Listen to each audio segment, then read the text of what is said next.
Oh, I got to see my son on church day. I was there almost all day with him. Ooh. And it was really neat. That was the first time since March that we'd been together. Wow. I love seeing your pictures. She likes to make me cry. It was really overwhelming. And then he begged and begged, Mommy, can I please come home now? No, Bubby. Oh. I asked him why, and he goes, that virus is bad. Mm. Like, yeah, it's bad. I'm sharing just a picture of our visit. Can you see that? Hmm. Peggy sent me an email a little bit ago. She had gotten hold of Charlie Meyer's secretary for us in hopes that she could just give us a list of everybody, you know, all the state senators and state representatives that will be in office after January. But because she's not working at the Capitol these days and she's working at home, she doesn't have as much access as she used to. So I guess we get to hunt. I know some of it's all listed. I just don't know, excuse me, if it's going to list all of the new people coming in or any of that. I guess that's probably where we need to start, is figure out who actually is going to be newly elected. Yeah, I could see if I could find that information. I'll look for it. Okay, if we start there and then go to the website that gives us everything else, we need to obviously start formulating a letter or an email that will go out explaining to everybody again who we are, and you know that yes, we're very grateful that they put in compassionate care visits and they put in essential care. Even though it isn't quite what we asked for, it's still better than nothing. But we want a permanent solution and a permanent bill passed, so this will never happen again. I know, like from talking to Miko and Madely from the Essential Caregivers Coalition, you know, they're like, ooh, we need to work on this more on a national level. I still think we need to go local and then work national. It's not going to pass nationally until at least a few states pass something permanent locally, in my opinion. Yeah. Well, there's too many other things nationally that they're hopefully going to deal with. Right. Right. We're going to be small peanuts. My understanding from Mike Murphy is that even if there's a law, that a governor's executive order will supersede that. So it's, And that's probably true too. yeah. I mean, I don't make Debbie Downer there, but it's just, we just need to know what we're doing, you know what we're talking about. I mean, there's got to be some way to prevent some of this from happening again. For, you know, obviously, I think Lynn has probably been in long-term care longer than, you know, the rest of you all dealt with it. There's been times I've been locked out for a week here or 2 weeks there just because of flu viruses and that stuff. You know, there still needs to be some protection so we're not just barred at the whim of anybody. Yeah. So Jennifer, have you had any luck with the Essential Caregiver?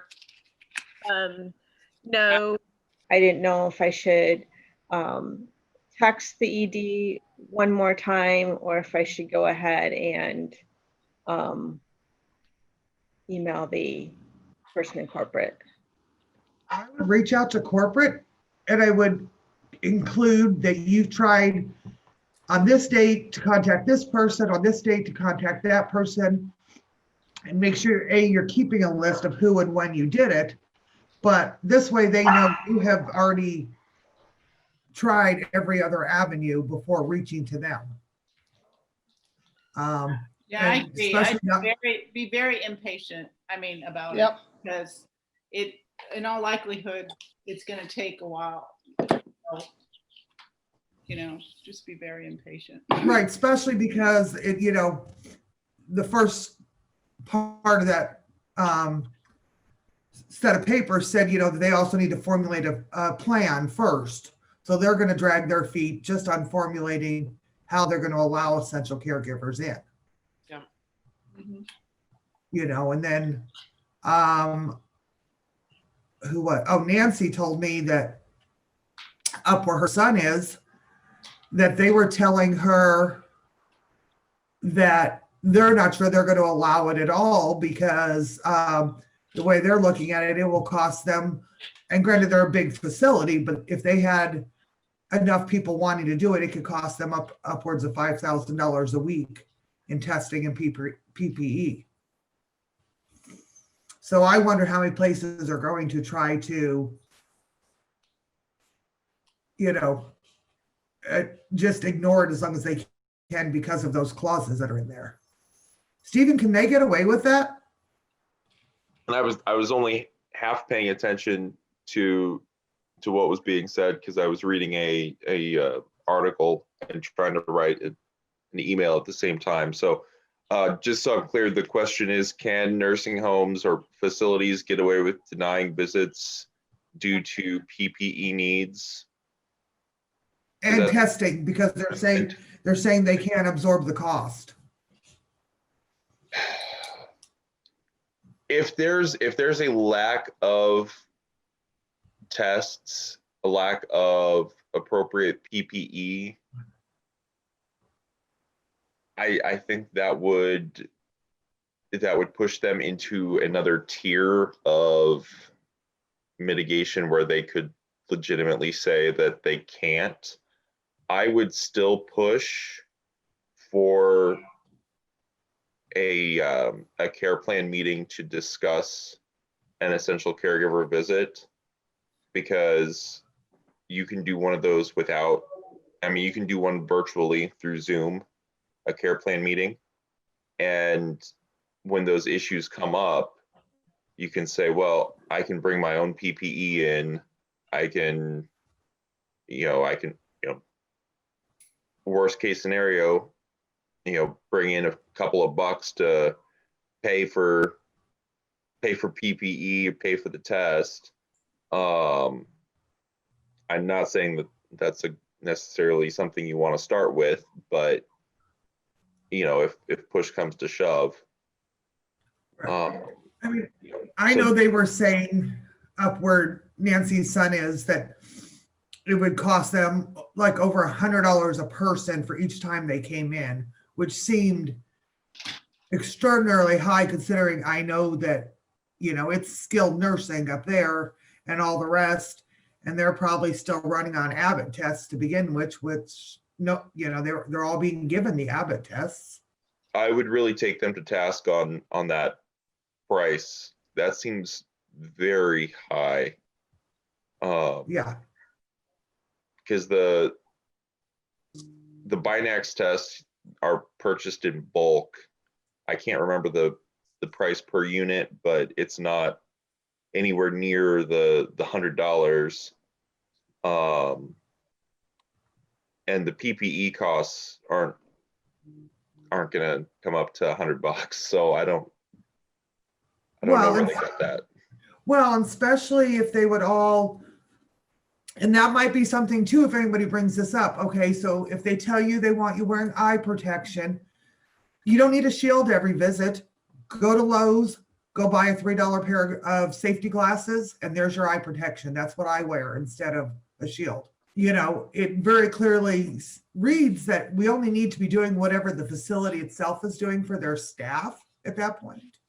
Stephen, did you hear about my contacts or attempts? A little bit, yes. Should I text? Somebody suggested I text the executive director. Should I give him one more contact and via a text? I really don't think he's going to contact me. Or should I go ahead and contact corporate of Harbor Chase? I think after this amount of time, it's justified to contact corporate. Another thing that some people have done, they'll email the appropriate person at the facility and CC the ombudsman, and that way the facility can see that you've been working with the ombudsman to try and get something some connection made. Depends on the facility how effective that will be, but that's another. Well, I was gonna say even doing the same thing when you email corporate, Yeah, CC the director, so he knows you're going over his head. I do it all the time. Me too. They're not gonna jump if we don't make them jump. We have to just push. So I would strongly, and you could put all of them on the same email. Trust me, I do it. I try not to give anybody inches to budge when I do it. You know, I think generally as women, we tend to be afraid of being aggressive, and you have to be. Don't worry about offending someone else because you're doing this for your parents.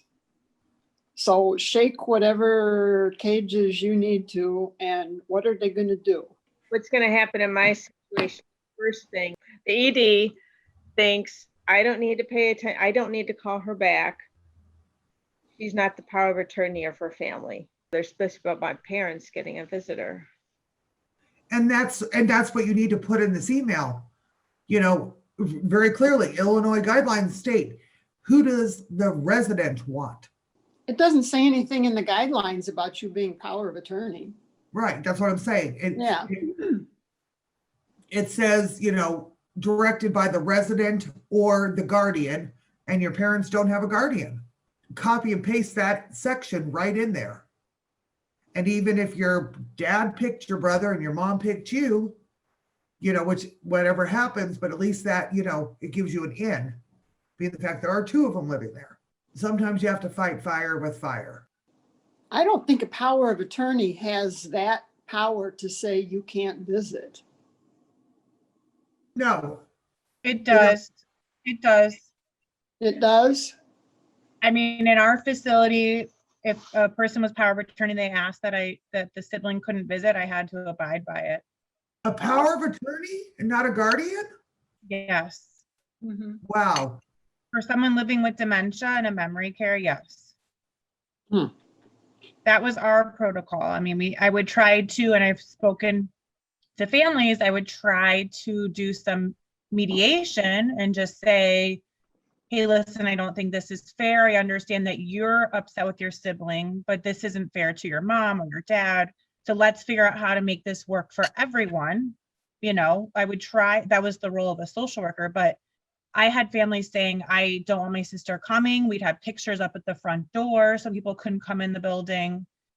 We'd have to call police. I mean, it wasn't like one family, it was multiple families. They keep telling me when they're in the facility that they have more of their own rights, even if they're not of sound mind always. So, I think some of it comes down to, too, like Emily said, is a facility by facility too.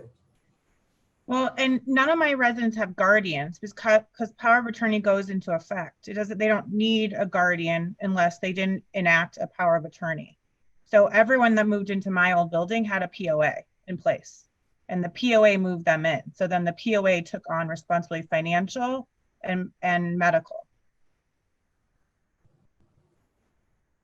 I wouldn't, well, I don't know. I don't know your facility or executive director, but I know at my mom's facility, the executive director, she just never answered your calls, period. It didn't, yeah, she wasn't acutely aware of who the POA was or anything else. She just wasn't responsive. And well, I haven't worked there in 3 years, and the difference is ours was a non-for-profit. Ours wasn't owned by a company or it was locally, it was a non-for-profit. It's a Jewish organization. It's Chicago-based. It's not for profit. It's different. I worked in for-profit nursing homes. I didn't even have an email address. I had social worker 1 at them. I didn't have a name. I was just a social worker because there was so much turnover, and that's why I left. But like you said, every facility is different. And I watched that video on Monday, Tuesday, that documentary that took place in New York. It was fabulous. Thank you. I'm so glad you went. I loved it. You know, I'm not familiar, and I'm naive, or I'm uneducated about the challenges that people who have that aren't seniors face, and it's really eye-opening, and I really enjoyed learning. But just when they did the Zoom call with the CEO, and the residents are saying the staff is not wearing the right equipment, and the CEO is saying that's not true, and he says to them, but you're not even in here, how do you even know what your staff is doing? We are living this day to day. And for you not to validate what we're seeing or to care, I mean, it just was so heartbreaking. Just like I wanted to like fly to New York and help. Like it was just so sad that these people are treated so poorly because it's a state-run facility. It's not private pay, so it's different. And I think that I was on a call on Thursday last week with the cognitive group that I'm in, with Dan Kuhn and some other people in the Chicagoland area, and they said, and I think all of this stuff, this nursing home stuff, is making people uncomfortable. Like no one had to think about nursing homes before. No one wanted to think about it. And now people are having to, and it makes them frustrated, first of all, because they feel like nursing homes are causing the spike in the coronavirus. And they have to think about a population that is forgotten about. And it just makes people uncomfortable. And it makes me, I feel like, hurrah, finally, it's a talking point at our dinner table. So I think that it's bringing a light to people that never even thought about this demographic. For people who are aging or have disabilities and live in facilities, I think it's just an uncomfortable conversation, but it's one that we have to have. So the video she watched, there's a facility that's a little over 500 beds in New York City called Kohler. Their outbreak has been tremendous. There was a lot of blame games and very little action taken. And a lot of the guys that are at Kohler are, quote unquote, grew up in like the ghettos almost. And they're there because some of them are there because, they were shot just from being in the wrong place at the wrong time. So now they're disabled, different things. And they made this video, which was the premiere showing was Tuesday. They are going to Essential Caregivers. We'll put it up on their website, and it will be broadcast in other places so everybody can see it.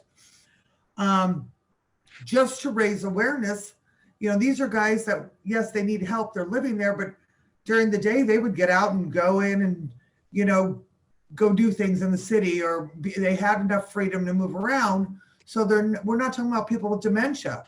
We're talking about people my son's age or older that need a little more, that need as much physical help as Lynn does, but doesn't have some of the mental delays. So, cognitively, these guys are great. So they're fighting back. The best thing, Bruce is the other example. Just like Bruce. He's only there because he needs the physical help and he can't get the living arrangements anywhere else at the moment. So that's where they're stuck. But those subset of people are actually probably who's going to help us open eyes by the time we're done.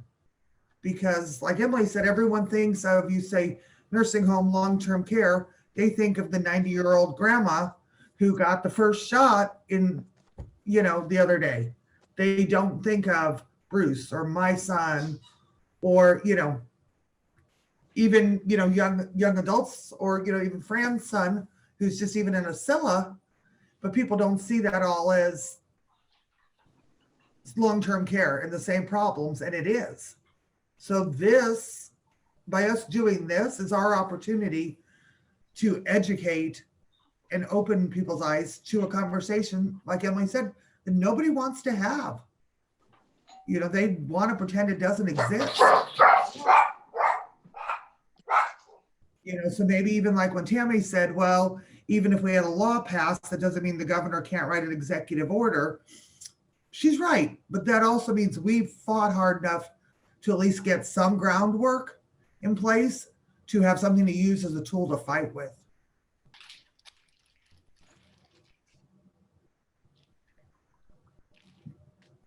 Yeah, so that's an interesting one.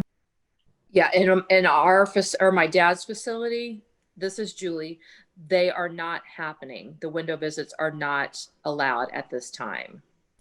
Let me find whichever IDPH meeting it was on. I think I know where I'm looking for it.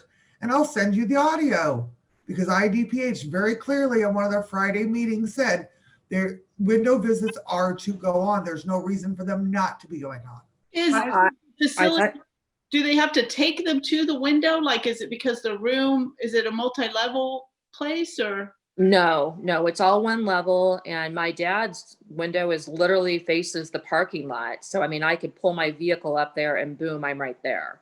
I'm not sure of the reason. I am going to bring that up. I have another compassionate care visit today, so I am going to ask about that when I go today. So if if somebody walks up to their outside window, do they make you leave or? I've not attempted it because I want to stay in good graces right now. Yeah. So I don't know, but I am going to ask that today when I go. At my mom's facility, they said they are allowing window visits, but I had no success with window visits, so I haven't tried one. Yeah, I mean, they're not really ideal. No. I tried to, there's a person at IDPH, she's a medical advisor. I don't know exactly how much weight she carries with the group, but it's Dr. Cunard. And I told her how my mom was denied, essential medical care and, just denied any visits. They wouldn't let me have compassionate care visits. And she was like, well, they shouldn't do that. And I said, but you don't understand. They're blaming, because I said, because they told me because of IDPH rules. She said, well, that's not an IDPH rule, just like this window visit isn't. And I said, but you don't understand. Facilities are telling you this. And when you push too hard, they threaten. I mean, my mom's facility threatened to, connect me with someone to put her in a different facility. And you're stuck, you can only push so hard. And I think that's what IDPH, they just don't get what we're actually dealing with. They're ignoring it. So goes back to what I say, first of all, our best contact with anybody is email because you need documentation. And then all else fails, forward it to IDPH. And I'll give you a list of names of people if you need it. One of which, so I didn't realize that Dr. Cunard, because of how I have a list, I didn't realize she was a doctor until you sent me the other. And she's been on multiple things that she's been on one of the calls. She's been on multiple email chains that I've seen. Yeah. So she's very aware. There are definitely a few people who are going to react quicker. And, there's a lot of times that I've now noticed, actually both with compassionate care visits and the Essential Caregiver Guidelines, that I've emailed asking, could you guys make sure it's done this way or it's phrased this way? Because we know this is what happened in Texas or Georgia or wherever. And where they might not be responding to my emails every time, but you can tell by what they've written when they release documentation that they are listening. Yeah. The things that Peggy and Julie and I pointed out the morning we met with them, you definitely can see a pattern of where they paid attention and they followed up behind what we asked. Yeah, because sometimes I need to email, and I got IDPH CCR, but when I send stuff, they're saying, well, we're not the ones that take care of this, this kind of stuff. Right. And CMS won't answer me anymore. I've sent 2A to them, and they're like, we don't take care of that. And sometimes I use hey, I'm not sure that you're the right person, but can you tell me who I might need to speak to route? That way, at least if they're not, especially when you have a personal contact, then at least they'll say, oh, no, go to this person. This is a big maze. At Department of Aging, I got a guy that I talk to that helps me out a lot. Well, especially what makes less sense about that, there's a big push right now nationally and granted, Illinois didn't opt in for the money for it, to what can we do to move people from long-term care to home base? Yeah, So you would think that in itself would be enough reasons for people to try to help you who wants to do it and has a very good odds of succeeding. I was just putting it in the chat. But it just is the money follows the person. I mean, Illinois did work on the transition from, skilled care to home to receive services. Uh-huh. And, if Bruce, if you need help with that, I can help link you to the right people. Whatever happens next, with whatever we get the state to do, again, does nothing but raise awareness and help solve problems like Bruce has, or, whatever the problem is in any of these facilities. So Stephen, did you happen to talk to Kelly about helping us with the family council? So real quick on the money follows the person, and it's been a couple years since I've even thought about it. I'm fairly certain it's run out of money. I might be wrong. It's still worth checking into. And yes, I did. She is interested in working with that. She needs to reach out to Pennsylvania and see how they've got theirs structured.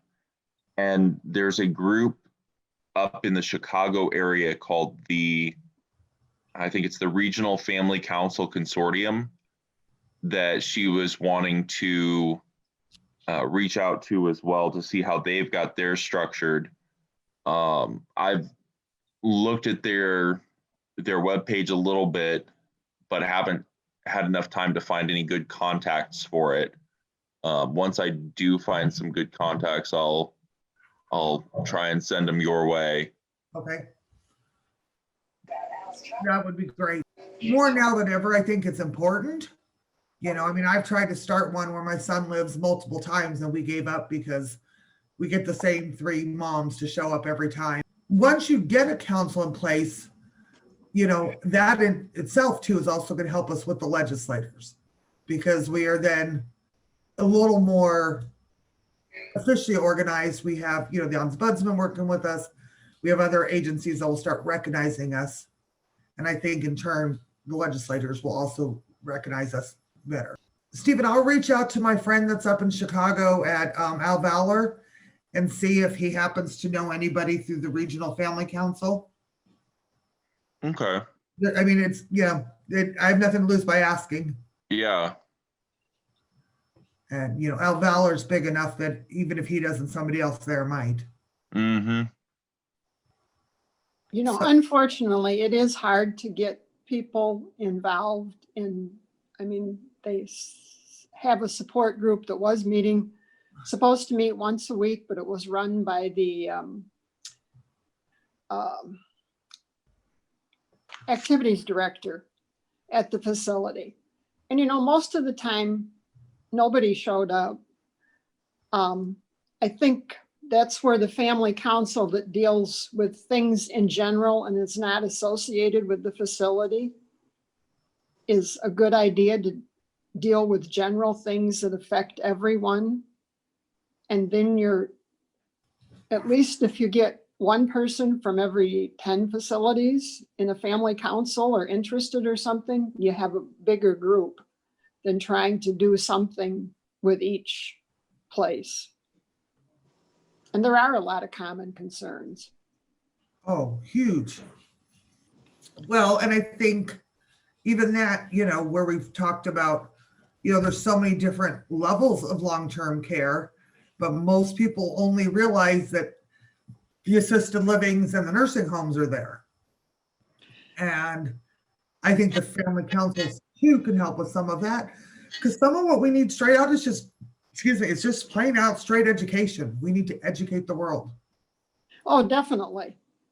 Because there are a lot of people who still do not know and would be shocked to know that people have what we've gone through in the last 8 months, 9 months with not seeing loved ones. I mean, it hasn't been publicized at all in relation to most other things.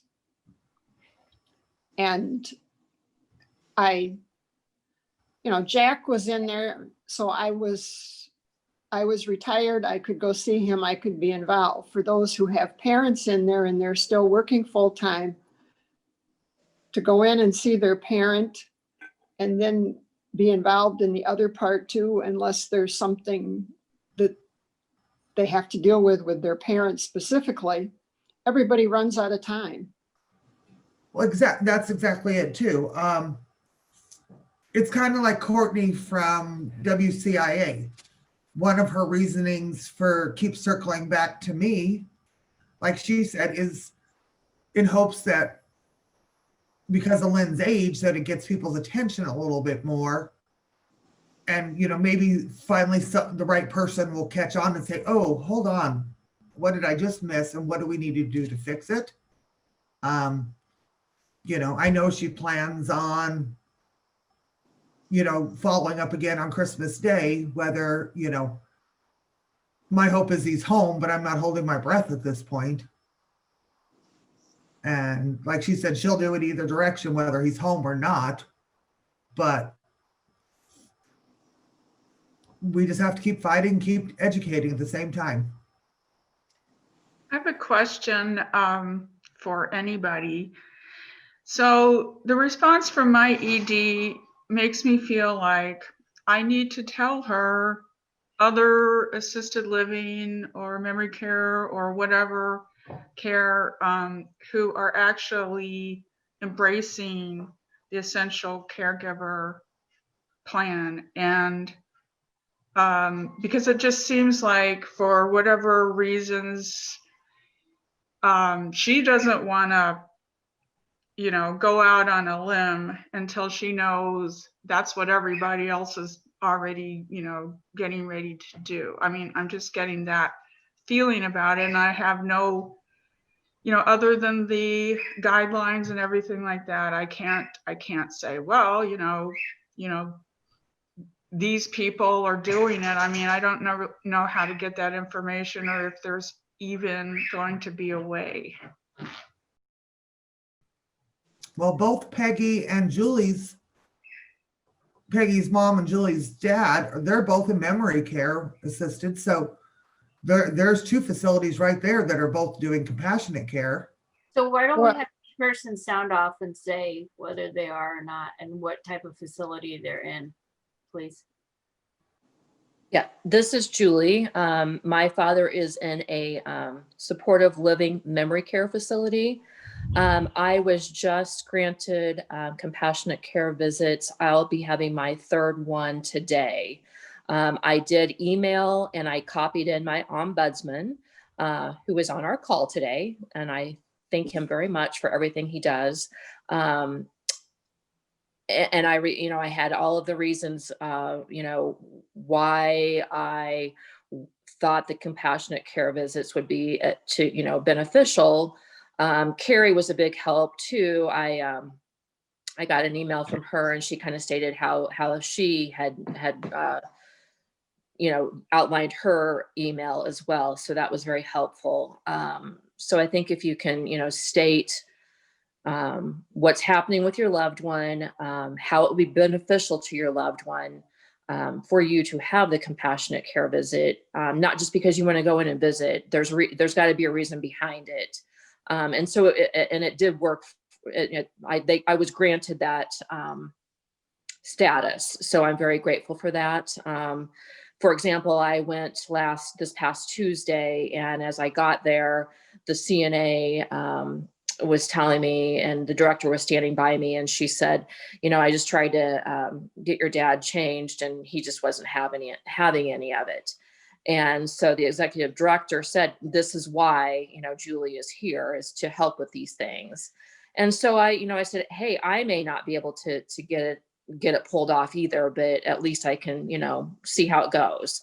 And so after I was there a little bit, I was able to help him. And I'm so glad that I was there, because he definitely needed attention, just for us to be there for their emotional well-being and their, making sure that their activities of daily living, their grooming and everything is taken care of is just a relief to me to know, that I can be hands-on and see what's taking place. And I'm just really grateful for it. So if any of you guys have not reached out to do those compassionate care visits, I really highly suggest it, especially with these, guidelines that came out. And now there's, in the guidelines, it states that the EC cannot go in if there's a COVID outbreak.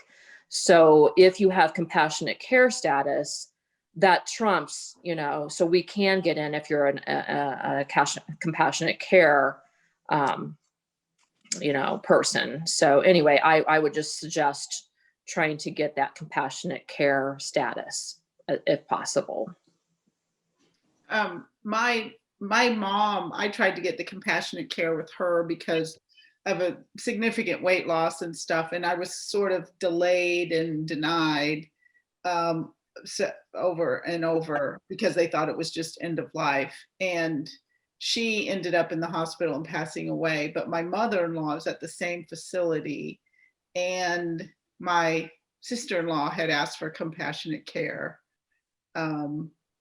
about the same time as I did the last request I put in. I sent her every detail, what to say in an email and everything. And then she goes every day for lunch and dinner to help feed my mother-in-law because she wasn't eating. And my husband even got one compassionate care visit with her. Now she seems to be kind of coming around and getting better, but they did tell my sister-in-law, well, as soon as she can feed herself, then you're not going to be able to come anymore. But I don't see that really happening. But at the same facility, I know somebody else who has a father there, and they were told they could come for compassionate care visits. And then the morning of the visit, they were called and said, well, they changed their mind. Mm-hmm. And now he's in the hospital and probably won't survive. So, it's like they don't even learn from the experience. I feel like my sister-in-law got in because they know they waited too long for my mom and I didn't get to see her. And we were all emailing them like crazy, but then with another person in the same facility, they did the same thing. So. And I think it's important if we look at the guidelines, it keeps saying that I know the facilities are using end of life, but all of the guidelines that have come out, and I think we've even shared it a few times, where they say specifically that was just an example. It was an example. It's not the only reason a compassionate care visit is to be provided. Psychological is another one. Yeah. So why they're saying the minute Tammy's mother-in-law can feed herself that the visits need to stop makes no sense. My mom has not really been that bad off, which is like good for her, but it doesn't give me a lot to, claim that I never did, physical caregiving. I wasn't there for meals. I was just there to, to be with her and to give her somebody to talk to for like an hour or whatever it was. So I never really have had a good argument about it.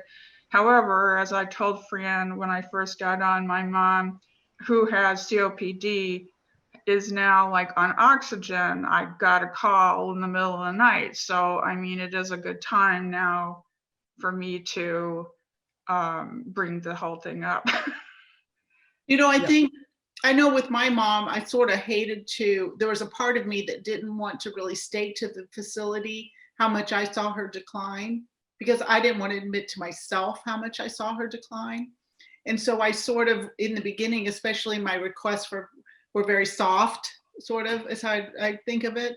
And, I wish I had just pushed harder, because only you can have that conversation with your family about a life event that makes them happy and stuff like that. So, just even if you feel like you're overstating it, overstate it, that they seem melancholy or depressed, or you've called her and she's crying. Who's going to argue with you? I mean, who can argue with you about that?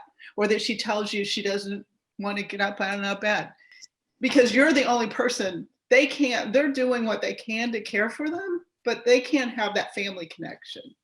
On the compassionate care visits, my husband went to a facility for a year as daycare. And then he was there a year and a half before he passed away in November. My sister went to the same memory care facility at the beginning of July. And I did not have, we had outdoor visits with Jack. That was it. Then when he went to the hospital, I got a compassionate care visit there, and they let us come as much as we wanted the last week he was alive at the facility. And since then, they have given compassionate care visits, daily ones for me to my sister or to my niece.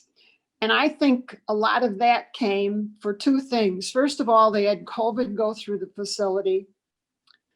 So they went through COVID. Most of their residents made it. And the other thing is, I think the nurse pushed for compassionate care visits also, because she knew the people that came regularly and that really needed their loved ones there. So I think it was a lot of advocating and pushing by the nurses, who are very good also. So even if you ask, a nurse, an RA, somebody that if you were there regularly before, what changes, if they're willing to talk to you, they have opened up much more to compassionate care. And I think COVID's gone through, and also the nurses pushed for it, that it would do good. Thank you, Lucy. Yeah, so I have, compassionate care visits with my mother. Although they've stopped, I get to go back, and Monday will be 2 weeks, because she came home with me for Thanksgiving. So they're not letting me in for 2 weeks, which I think I said last week, which is stupid. She's had 3 negative tests now, and they said she still has to be quarantined. I'm like, it's so ridiculous. They said that's the CMS guideline. She did say that they're working on Essential Caregiver Guidance. Well, again, my mother is under a large corporation, which is Providence Life. And so she says it's got to come from them. But she said, you have compassionate care visits. She says, it's not going to change much for you, which in some ways is true. So I'm kind of like Julie, like I feel like right now it's like I'm not trying to rock the boat too much, because I know if I get a little too, sit and, be too much of a squeaky wheel, I'm not wanting to jeopardize what I have right now. And that's unfortunate. I mean, it's, it kind of sucks, but it's reality, so I feel like if I start pushing a little bit too much on the essential caregiver, I'm going to jeopardize my compassionate care visits. But I'm going to go back in on Monday. And just like Julie said, it's so nice to get in. I mean, I would just push everybody, because even now, I won't see her for 2 weeks. I can't even imagine what her glasses look like right now. Mm-hmm. I mean, she probably can't even see. Mm-hmm. Her hearing aids, don't get cleaned. Her nails. I mean, just the basic things. I mean, what I did say to the director, she's like, well, it's not going to be much different for you with Essential Caregiver. I said, well, that's not really true, because right now I'm very limited with my mom. I get Monday, Wednesday, Friday, 11 o'clock for 30 minutes. And sometimes they're generous and they'll let me stay for an hour, but at least the essential caregiver, that's what I said. I think it'll be a little bit more flexible. I would like to go in on a weekend, an evening, not to the set, Monday, Wednesday, Friday.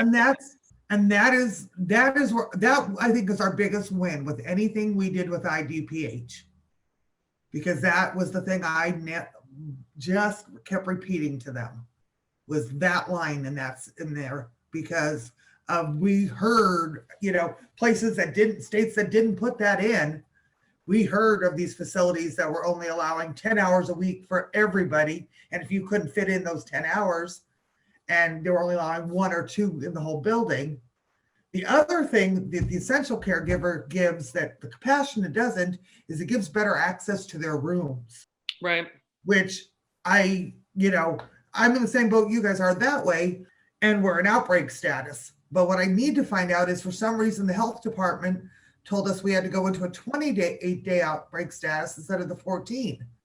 So mine is all compassionate care. My husband and I both have the status. We are able to go in up to 5 times a week. Probably if we pushed it, they probably would let us go 7 days a week. They schedule us 45 minutes, but we're usually there an hour and 15, an hour and a half, depending. We always go in at mealtime to help him eat. We try to walk with him when he's there. Socially, the difference in my son is huge. Cognitively, I can see the light bulb came back on, and his process is better. His reaction mentally is much better. And that was my concern, that I was seeing him mentally decline from spending too many hours alone all the time, which he will do by nature. Left alone to do it, he will hibernate. And COVID made that worse. Where my son is, he's in a single person group home, Asila, but his facility has granted, it's like a quasi compassionate care. It's not essential care, and I have to schedule it this many days ahead, and then I can stay as long as I want, as long as I stay in his room. Even though he lives in an apartment by himself, I'm supposed to stay in his room so that I don't come in contact with his staff. The other problem is you don't have any uniformity in how they're reading the guidelines, because there are a lot of loopholes. Yeah. And it's also, a lot is up to the facility. Yeah. Who's checking to see what they do? I mean, it's kind of up to them to see what they do and what they feel comfortable with. You know what I mean? There's nobody going into a facility and saying, okay, you haven't set up essential caregiver, or you haven't set up compassionate care, and you have to do it exactly this way. You know what? That's a good idea. I mean, You who's just said regulating? something. So you just said something that caught my attention, that I will spearhead. I'm going to email Kelly Richards, which is Stephen's boss. She's the state ombudsman. And just say, is there a way to make sure that that each ombudsman is checking with their facilities to make sure they are working on a plan, they're going to institute this, because, you know, people are dragging their feet. Mhm. You know, the ombudsmen are there to represent the residents, not us, the residents. And this is now something the residents are entitled to. Let's use what we know, which is that, you know, we know who's in charge. We know, and it might be a really good approach, because that might give them some accountability. I mean, there is so much confusion, and I don't know how many people, which I've said before, really, what percentage of people really want in, and what percentage of people are saying, oh boy, as long as they keep COVID out, I'm fine if I don't go in. And I agree with you with that. I mean, my family is that way. Right, and their lives depend on it. So just because we're almost right at 10 o'clock before we go wherever anyone wants to go, I applied for a grant for the National Consumer Voice conference next week, and I actually got the grant, so I get to do all 3 days with the virtual conference. Good. I have no clue what it is. I just saw it and I'm like, I need to go to that. And I emailed them and asked them how to get a grant and kind of a scholarship, and I've kind of worked the steps. So I don't know the actual hour schedule yet for each day next week. I haven't got that far. So if I'm not here next Thursday morning, that's where I will be. I know that I have 30 days afterwards to have full access to whatever they share, publish, whatever. And if nothing else, hopefully maybe there's some good connections to be made with this.